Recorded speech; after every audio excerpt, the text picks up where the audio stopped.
وأصلي وأسلم على نبينا محمد صلوات الله وسلامه عليه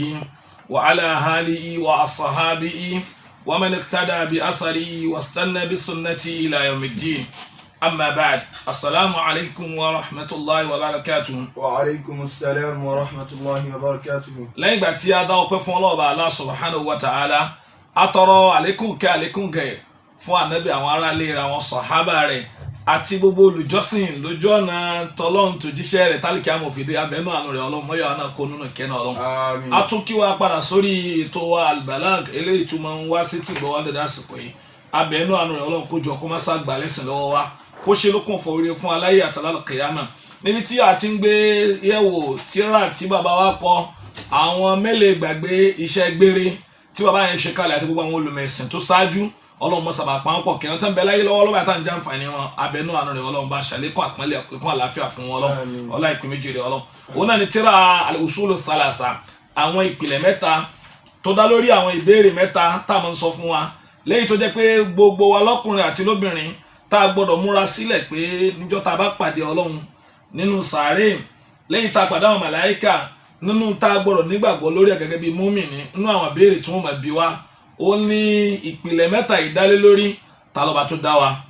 ta l'Ànábì tó rán sí wa, irú ẹ̀sìn wo là ń sìn. Lórí títírà yẹn dálé lórí ni ẹni bàbá fi pè ní al-usul as-salasa. níbi tí a bá tírà náà dé, òun náà bí tí bàbá ti ń ṣàlàyé àwọn oníranran àwọn ẹ̀ka ìjọsìn lẹ́yìn tí ọ̀pọ̀lọpọ̀ àwọn èèyàn tí wọ́n kò ṣàkíyèsí rẹ̀ púpọ̀ lásìkò tá a wà yìí àti lánàá. eléyìí tí ó fi jóríire fáwa lónìí ò ní pé Ọlọ́run kí bàbá kọrú ọ̀rọ̀ yìí kalẹ̀, lẹ́yìn tí bàbá wọn ò ní sọ̀rọ̀ kan nínú tírà yẹn àfi kan mẹ́rin wá nínú ọ̀rọ̀ Al-Qur'an, kí wọ́n má láyé wá látẹnu ànábì Muhammad kí àtọ̀lọ́ Ọlọ́run bá bá nínú àkọọ́lẹ̀ yìí tó lálàáfíà. bàbá wa bá débi pé nínú àwọn ọ̀nà táwọn èèyàn máa gbà jọ́sìn fún nǹkan mi tó yàtọ̀ sọ́lọ́run, lẹ́yìn tó ní í ṣe pẹ̀lú ibadatun qalbiyya,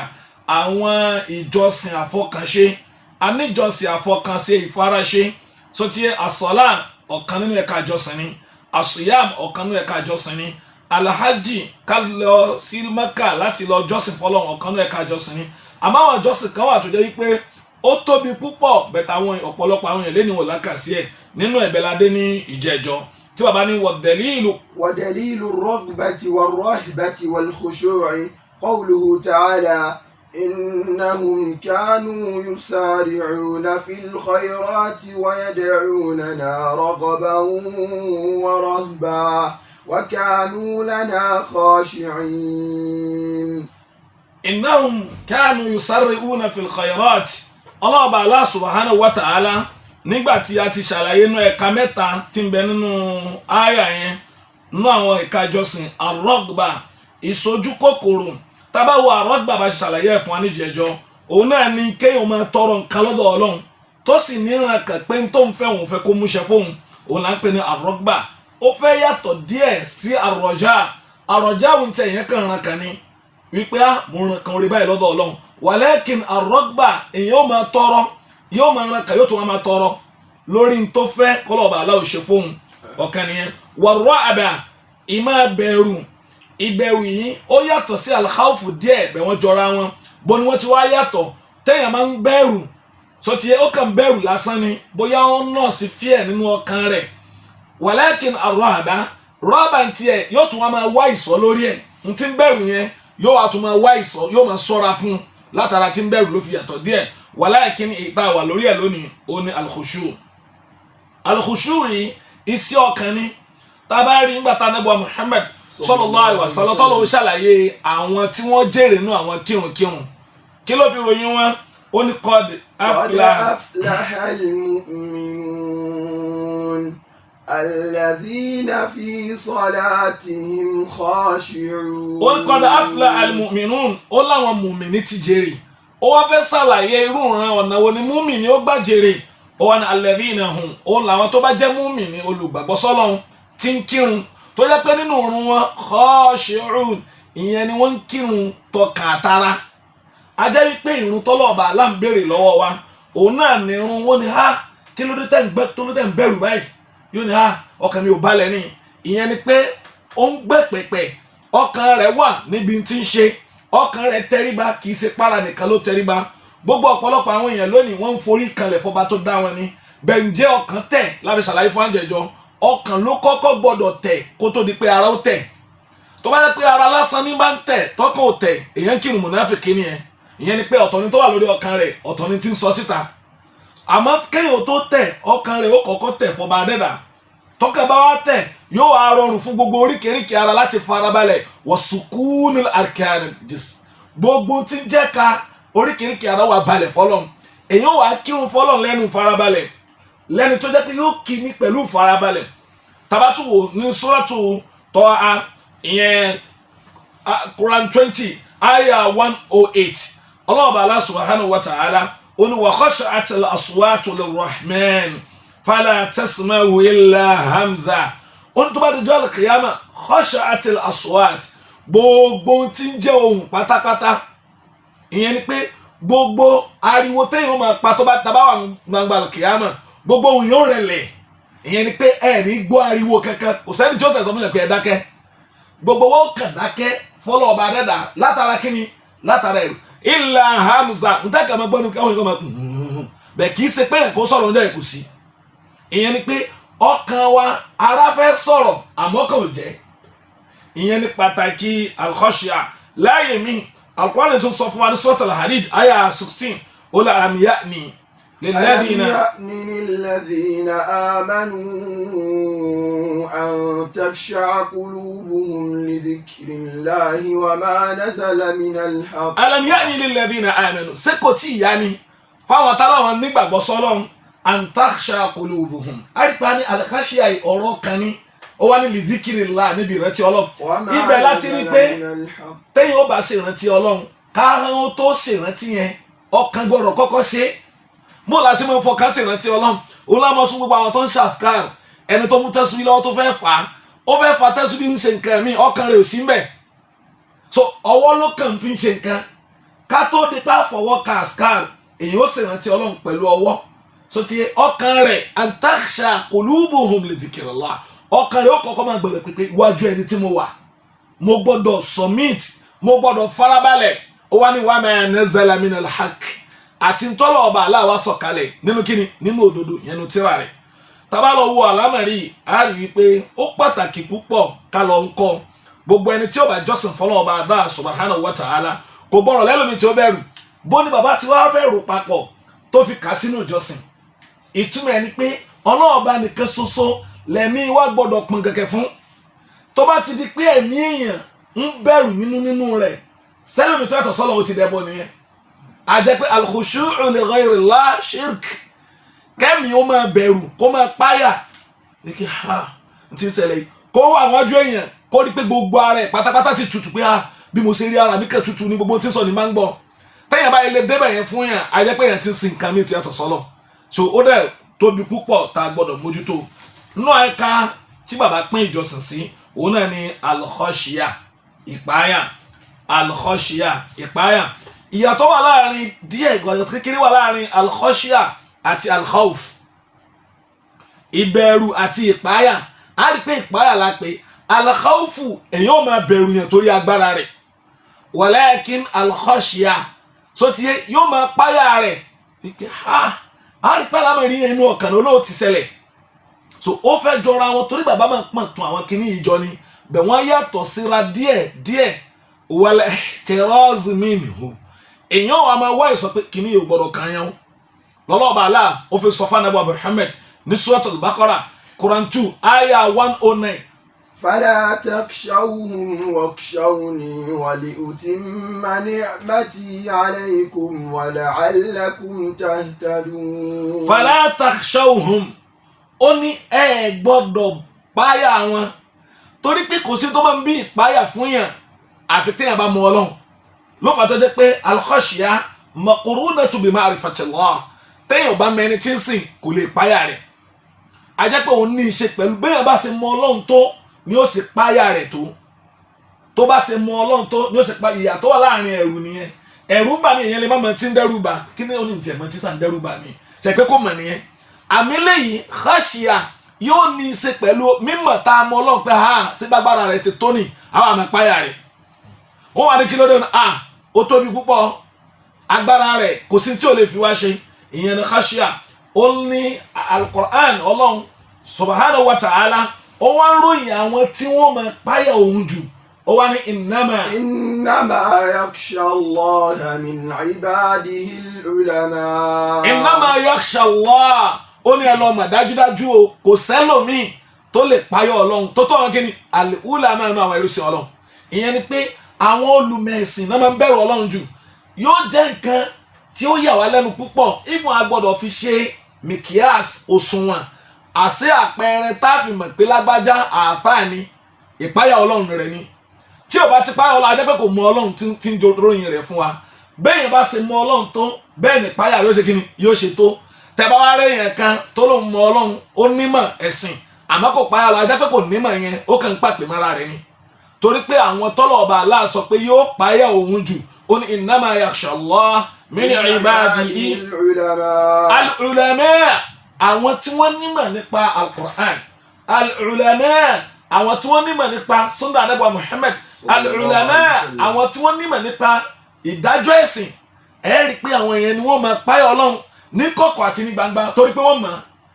innal ladhina hum min khashyati rabbihim mushfiqun ulaika yusari'una fil khayrati wa hum laha sabiqun. ó ní àwọn tó jẹ́ pé àwọn ni wọ́n máa bẹ̀rù wọ́n máa wà níbi ìkẹ́ Ọlọ́run wa hum lil khayrati hum laha sabiqun àwọn tó jẹ́ pé tẹ́ bá tún ti wá rí níbi gbogbo iṣẹ́ olóore pátápátá jùlọ àwọn oníwọ̀n àgbáwájú mẹ́ a jẹ́ pé tábàlẹ́yìn kan ṣe dáadáa ẹni tẹ́ bá níwájú níbi iṣẹ́ olóore tání o àwọn olùmẹ̀sìn àfáàní tó wá pé nítumọ̀ tá a gbọ́ sí lánàá torí lónìí tá a bá ń sọ̀rọ̀ àfáà àwọn èèyàn rò pé bẹ́ẹ̀ àfáà tó lọ́fíìsì kan títí ń dáyàn lóhùn àbí ń ṣe rárá ohun tí wọ́n ń pè ní àfáà tó ti òun lẹni tó nímọ̀ nípa ọ̀rọ̀ Ọlọ́run tó nímọ̀ nípa ìdájọ́ ẹ̀sìn tó nímọ̀ nípa àlàyé látẹnu Ànábì wa Muhammad. radiyallahu anhum wa radu anhu dhalika liman khashiya rabbah. ṣètì rọ́dìyà àwọn sọ̀hábà tí Al-Qur'an ròyìn fún wa ó ní radiyallahu anhum wa radu anhu Ọlọ́run ọba Allah yọ́nú sí wọn àwọn ní wọn wá yọ́nú sí gbogbo ìdájọ́ Ọlọ́run kò wá sẹ́ni tó lè rírò ìyẹn wọ́n ní dhalika liman khashiya rabbah yóò máa jẹ́ fún àwọn tó páyà Ọlọ́run tẹ́ bá gbọ́ Ànábì Muhammad nínú àdìsí tí ó lálàáfíà akhrajahu Muslim ó ní Ànábì sallallahu alaihi wasallam sọ pé amma wallahi Ànábì ni mo fi ẹni tí mo ń sìn mo fi búra inni la akhshakum lillah èmi ni mo fi ń páyà Ọlọ́run jù nínú gbogbo ẹ̀dá torí báwo ni ó ṣe rí bẹ́ẹ̀ torí pé kò sẹ́ni tó mọ Ọlọ́run tó tó Ànábì sallallahu alaihi wasallam kò sẹ́ni tó mọ̀ sọ ti yẹ àpáàtì pé mímọ̀ ti àwọn ìròyìn rẹ̀ ká tó wá sọ pé rírí níbi tí Ọlọ́run Allah subhanahu wa ta'ala tó mú Ànábì dé màláìkà kan Ànábì kan ò débẹ̀ rí ayé pé kò sẹ́ni tó lè páyà rẹ̀ tó lè tó Ọlọ́run mú Ànábì gùn kíni sánmà keje sọ ti yẹ ó ní fàdánà ó ní Ọlọ́run Allah ní فأوحى إلى عبده ما أوحى ما كذب الفؤاد ما رأى عند سدرة المنتهى عندها جنة المأوى يغشى السدرة ما يغشى ما زاغ البصر وما طغى. ìyẹn ni pé ààyè tó máa Ànábì dé yẹn ń tó jẹ́ ká Ànábì jẹ́ni tí ń páyà Ọlọ́run sí nìyẹn torí pé gbogbo ohun tí Ànábì rí wọ́n máa Ànábì dé àlùjánnà wọ́n mú nájú tó Ànábì Muhammad sallallahu alaihi wasallam ọba Allah ọba tó dá ó mú nájú tó iná tó dá tí ó fi jó àwọn tó bá kọ̀rọ̀ ajẹ́ gbogbo alámọ̀rí ìjẹ́ ló fi sọ pé amma wallahi inni la akhshakum lillah èmi ni mo fi páyà Ọlọ́run ọba jù nínú ẹ̀dá wa atqakum lahu pé èèyàn kan ó sì tẹ̀ láṣẹ Ọlọ́run tí ó jìnà sí mẹ́sẹ̀ rẹ̀ kò sẹ́ni tó tó wala fakhar kì í dẹ̀ ṣe pé ó fi ṣe fáàrí bó ṣe gbọ́dọ̀ rí nìyẹn ó lẹ́fí máa rí pé nínú àwọn tó yẹ kí wọ́n máa mú òfin ṣẹ jù sẹ́mọ̀ wọn àwọn amòfin ni àwọn lọ́yà àwọn adájọ́ bẹ́ẹ̀ làwọn agbófinró ńgbà tẹ́ pè yàn lágbófinró tó dẹ́pọ̀ ní irúfin a jẹ́ pé kí wọ́n ní wàhálà rẹ̀ òun ló mọ̀fin jù àmọ́ òun ló ń ṣe kí ni òun ló ń rú àwọn ni wọ́n gbọ́dọ̀ wà upright jù tí wọ́n dúró déédéé nípa àṣẹ ọba tó dá wa. So àfáà ní kọ́lọ́ọ̀bà aláàbọ̀sára san wọ́n lẹ́sùn olóore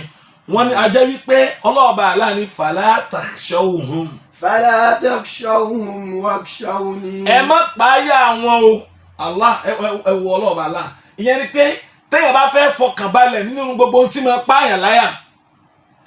so ti yẹ kílẹ̀ bọ̀ tó yẹ kó ṣe kó páyà ọlọ́run tó bá ti páyà ọlọ́run bá ní èmi náà sì kì í fi lọ́kàn balẹ̀. wali utimma ni'mati alaykum. lójó sàdé rẹ̀ ìyẹn pé fala takhshawhum ẹ má páyà wọn o wakhshawni èmi ní kí ẹ páyà tẹ́ bá lè ṣe wali utimma ni'mati alaykum tẹ́ bá lè ṣe yẹn ń parí dẹ̀ra mi lẹ́yìn lórí àdéhùn látọ̀dọ̀ ọlọ́run ni. so ìyẹn ni pé n tó fà á tọ́ka àwọn èèyàn ò fi balẹ̀ lónìí lórí gbogbo n tó rọgiri ká wa ìyẹn ni pé àpáyà ọba tó dá wa látara bẹ́ẹ̀ n tí ò wá tọ́lọ́run tí ò tó kéèyàn bẹ̀rù lè wọ́n bẹ̀rù sí ìyẹn náà má bẹ̀rù pé ọjọ́ iwájú rẹ̀ bóde ó ṣe rí ọwọ́ ta ló wà ìwọ bẹ̀rù ọlọ́run ọba dẹ́dà tó bá ti bẹ̀rù rẹ̀ ọlọ́run ṣe kíni yóò fi hàn láyà balẹ̀ lórí ẹ̀ abẹ́nú àánú rẹ̀ ọlọ́run kójọ kó sàfihàn láyà balẹ̀ náà wa dalilu al-inaba bàbá ní lórí àwọn ẹ̀ka ìjọsìn onínú ẹni al-inaba ìsẹ́rí padà sọ́dọ̀ ọlọ́run al-inabatu kásìkò pé ìsẹ́rí padà kéèyàn gúnrí kéèyàn padà sotiye qalu ta'ala bàbá lẹ́rìí ọ̀rọ̀ tó ń sọ yìí ó wà ní gbólọ̀ọ̀bà àlekè ọlá ìyẹn ní suratu Zumar aya 54 olólọ́ba ní wa anibu ila rabbikum wa aslimu lahu min qabli an ya'tiyakumul adhabu thumma la tunsarun. wa anibu ila rabbikum tábà wà á rí pé ọmọ tẹ̀léra wọn tẹ́yìn bá páyà ọlọ́run kílẹ̀ mọ̀ tí ó ṣe yanubu ila Allah yóò padà sọ́dọ̀ ta ni sọ́dọ̀ ọlọ́run bígbà tó ní fàfírú ila Allah. fàfírú ila Allah inni lakum minhu nadhirun mubin. àníbù fàfírú ẹ padà tẹ́yìn bá ti rí pé òun jẹ́lẹ́sẹ̀ ọlọ́run bá aláàmọ́ṣà ṣe fún wa bẹ́ẹ̀ ọlọ́run ìyẹn ni pé ṣe wá lẹ́rú tí ó lè máa sẹ́rí ọ̀rọ̀ rẹ̀ padà sọ́dọ̀ ọlọ́run ṣe wá lẹ́rú tí ó lè máa dárí ẹ̀mí rẹ̀ padà sọ́dọ̀ ọlọ́run tọ́lọ́ọ̀bá ní wa anibu ila rabbikum ẹ padà sọ́dọ̀ ẹni tó dá yín anibu ila rabbikum ẹ padà sọ́dọ̀ ẹni tí ń mójútó yín anibu ila rabbikum ẹ padà sọ́dọ̀ ẹni tí ń pèsè ìjẹ̀mú fún yín n tó wá lẹ́yìn tẹ́ bá ti wá anibu kílẹ̀ tí wọ́n ṣe. wa aslimu la ẹ wá jupájú sẹ́lẹ̀ fẹsẹ̀ fún àṣẹ rẹ̀ a jẹ́ wípé mujarradu inabatul qalbi ila Allah la yakfi kéèyàn kàn sọ pé mo padà kò tí ì tó ó dìgbà tó bá jupájú sẹ ọ̀rọ̀ rẹ̀ lẹ̀ fúntani fọlọ́n ìyẹn ni pé wa aslimu la arruju'u ila Allah bit-tawba bó la ṣe padà sọ́dọ̀ Ọlọ́run ìyẹn ni pé kéèyàn ò sẹ́rí kó bí ẹsẹ̀ kó máa wá kíni kó máa wá foríjì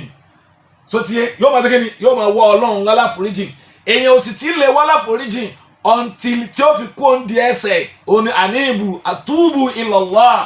tawbatan nasuha. يا أيها الذين آمنوا توبوا إلى الله توبة نصوحا. ìyẹn ni pé tọ́lọ́ba Allah subhanahu wa ta'ala tí ń retí lọ́dọ̀ wa lórí ọ̀rọ̀ jọ́sìn yìí lára tí a fi sin ọlọ́run oníkíní al-inaba